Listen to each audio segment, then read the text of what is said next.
Spot to plates நேயர்களுக்கு வணக்கம். இன்றைக்கி நம்மளோட சேனலில் முட்டை உடச்சி ஊற்றி குழம்பு எப்படி பண்ணுறது அப்படின்னு பார்க்க போகிறோம். இந்த குழம்பு வந்து ஒருத்தரும் ஒரு முறையில் பண்ணுவாங்க. இன்றைக்கி நான் எப்படி பண்ணுவேனோ அந்த மெத்தடில் உங்களுக்கு செஞ்சு காமிச்சிருக்கேன். இது செய்ய என்னென்ன பொருள் தேவைன்னு கீழே டிஸ்கிரிப்ஷனில் கொடுத்துருக்கேன். வீடியோக்குள்ளே போகிறதுக்கு முன்னால் நீங்கள் நம்மளோட சேனலை இன்னும் சப்ஸ்கிரைப் பண்ணலைன்னா கீழே ரெட் கலரில் இருக்கிற சப்ஸ்கிரைப் பட்டனை அழுத்திட்டு சேனலை சப்ஸ்கிரைப் பண்ணிக்கோங்க. பக்கத்தில் இருக்கிற பெல் சிம்பலையும் கிளிக் பண்ணிக்கிட்டிங்கன்னா உங்களுக்கு 3 ஆப்ஷன் ஷோ ஆகும். அதில் ஆல் அப்படிங்கிற ஆப்ஷனை கிளிக் பண்ணிக்கிட்டிங்கன்னா நான் போடுற புது வீடியோட நோட்டிஃபிகேஷன் உங்களுக்கு உடனுக்குடனே கிடைக்கும். வாங்க இப்போ முட்டை குழம்பு எப்படி பண்ணுறதுன்னு பார்க்கலாம். இந்த முட்டை குழம்பு பண்ணுறதுக்கு ஒரு மசாலா ரெடி பண்ணிக்கணும். அதுக்காக ஒரு கடாயில் 1 டேபிள் ஸ்பூன் எண்ணெய் ஊற்றிக்கோங்க. எண்ணெய் சூடானதும் 1 டீஸ்பூன் சோம்பு, 1 டீஸ்பூன் சீரகம், 1 டீஸ்பூன் மிளகு போட்டுக்கோங்க. போட்டுட்டு இது எல்லாத்தையும் கொஞ்சம் நல்லா வறுத்து விட்டுக்கோங்க.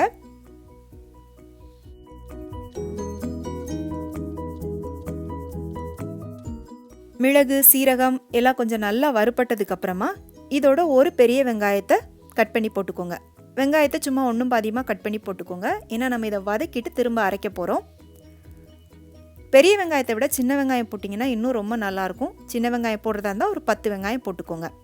இப்போ வெங்காயம் கொஞ்சம் நல்லா வதங்கினதுக்கு அப்புறமா இதோட ஒரு 3 டேபிள் ஸ்பூன் அளவுக்கு தேங்காய் துருவல் சேர்த்துக்கோங்க.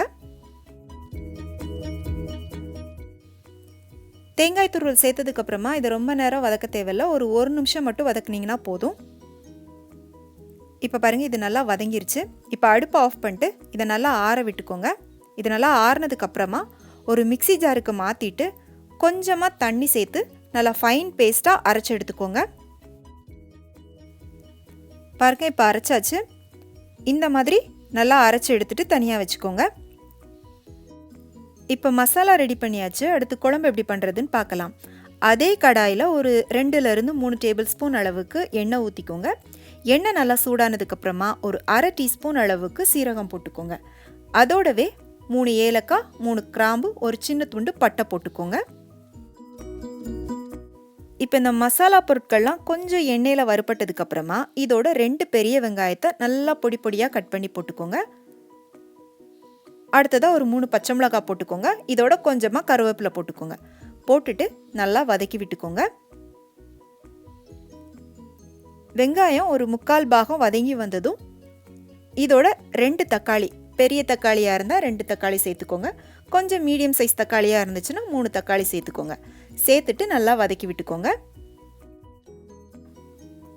இப்போ இந்த வெங்காயமும் தக்காளியும் கொஞ்சம் சீக்கிரமாக வேகிறதுக்காக மட்டும் கொஞ்சமாக உப்பு சேர்த்துக்கோங்க. உப்பு சேர்த்துட்டு நல்லா கலந்து விட்டுக்கோங்க.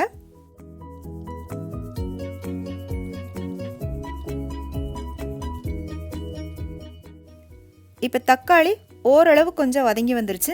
இந்த நேரத்தில் 1 டேபிள் ஸ்பூன் அளவுக்கு இஞ்சி பூண்டு விழுது சேர்த்து வதக்கிக்கோங்க.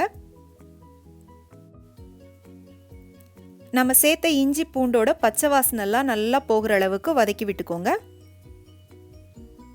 வதக்கிட்டு இதை ஒரு மூடி போட்டு மூடி ஒரு 2 நிமிஷத்துக்கு நல்லா வேக விட்டுக்கோங்க. இப்போ நான் 2 நிமிஷம் கழித்து மூடியை திறந்துருக்கேன். பாருங்கள், வெங்காயம் தக்காளி எல்லாம் நல்லா வதங்கியிருக்கு. நல்லா தொக்கு மாதிரி வதங்கி வந்திருக்கு. இந்த நேரத்தில் நம்ம இதுக்கு தேவையான மசாலா பொருட்கள் எல்லாம் சேர்த்துக்கலாம். 1 டீஸ்பூன் அளவுக்கு தனி மிளகாய் தூள் சேர்த்துக்கோங்க. 1/2 டீஸ்பூன் மல்லித்தூள் சேர்த்துக்கோங்க. அடுத்ததாக ஒரு 1/4 டீஸ்பூன் மட்டும் மஞ்சள் தூள் போட்டுக்கோங்க. 1/4 டீஸ்பூன் சீரகத்தூள்.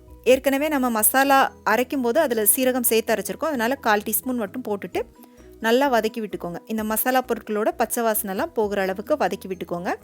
ஒரு 2 நிமிஷம் நல்லா வதக்குனீங்கன்னா பச்சை வாசனை போய் இந்த மாதிரி கொஞ்சம் எண்ணெய் பிரிஞ்சு வரும். இப்போ வந்து நம்ம அரைச்சி வச்ச மசாலா விழுதை இதோட சேர்த்துக்கலாம். சேர்த்துட்டு இதை நல்லா கலந்து விட்டுக்கோங்க.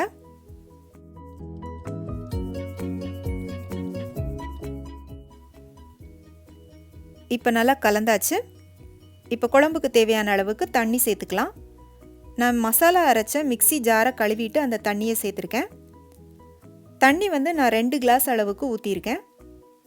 தண்ணி வந்து கொஞ்சம் தாராளமாகவே ஊற்றிக்கோங்க. ஏன்னா நம்ம முட்டை சேர்த்ததுக்கப்புறமா குழம்பு வந்து இன்னும் கொஞ்சம் கூட நல்லா திக்காகும். அதனால் தண்ணி வந்து கொஞ்சம் அதிகமாகவே ஊற்றிக்கோங்க.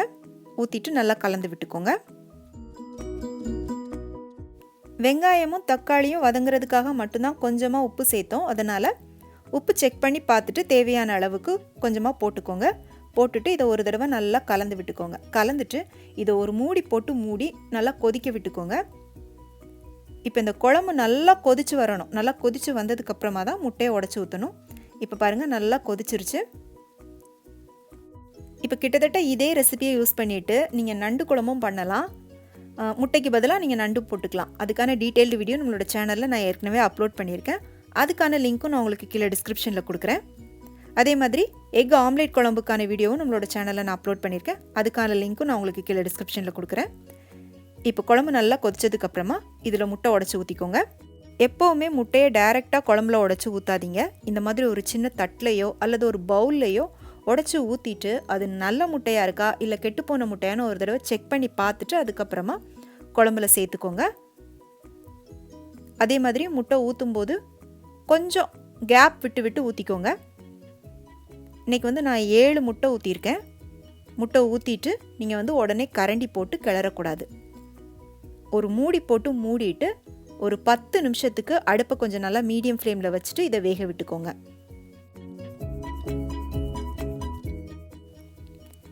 இப்போ நான் 10 நிமிஷம் கழித்து மூடியை திறந்துருக்கேன். இப்போ முட்டையெல்லாம் நல்லா வெந்துருச்சு. எல்லா முட்டையும் பார்த்திங்கன்னா இப்போ ஒன்றோடு ஒன்று ஒட்டிகிட்டு இருக்கும். அதனால் ஒரு கரண்டியை வச்சுட்டு லைட்டாக பிரித்து விட்டுக்கோங்க. அப்போ உங்களுக்கு சர்வ் பண்ணும்போது தனித்தனியாக எடுத்து சர்வ் பண்ணுறதுக்கு ஈஸியாக இருக்கும். அவ்வளோதான். இப்போ வந்து மேலே லைட்டாக கொஞ்சமாக மல்லித்தழை தூவி விட்டுக்கோங்க. இப்போ நம்மளோட உடச்சி ஊற்றின முட்டை குழம்பு ரெடி ஆயிடுச்சு. இதை வந்து நீங்கள் சாதத்தோடு சேர்த்து சாப்பிட்லாம். அதே மாதிரி இட்லி, தோசை, சப்பாத்தி, ஆப்பம், இடியாப்பம் இதுக்கெல்லாம் ஒரு சூப்பரான காம்பினேஷன் இது. கண்டிப்பாக இன்றைக்கி உங்கள் வீட்டில் இதை ட்ரை பண்ணி பாருங்கள். ட்ரை பண்ணி பார்த்துட்டு எப்படி இருந்துச்சுன்னு உங்களுடைய கருத்துக்களை எனக்கு மறக்காமல் கீழே கமெண்ட் செக்ஷனில் சொல்லுங்கள். பிடிச்சிருந்தா உங்கள் ஃப்ரெண்ட்ஸுக்கும் ஷேர் பண்ணுங்கள், லைக் பண்ணுங்கள், சேனலுக்கு சப்ஸ்கிரைப் பண்ணுங்கள். மீண்டும் வேறொரு ரெசிபியோடு சந்திக்கிறேன். நன்றி, வணக்கம்.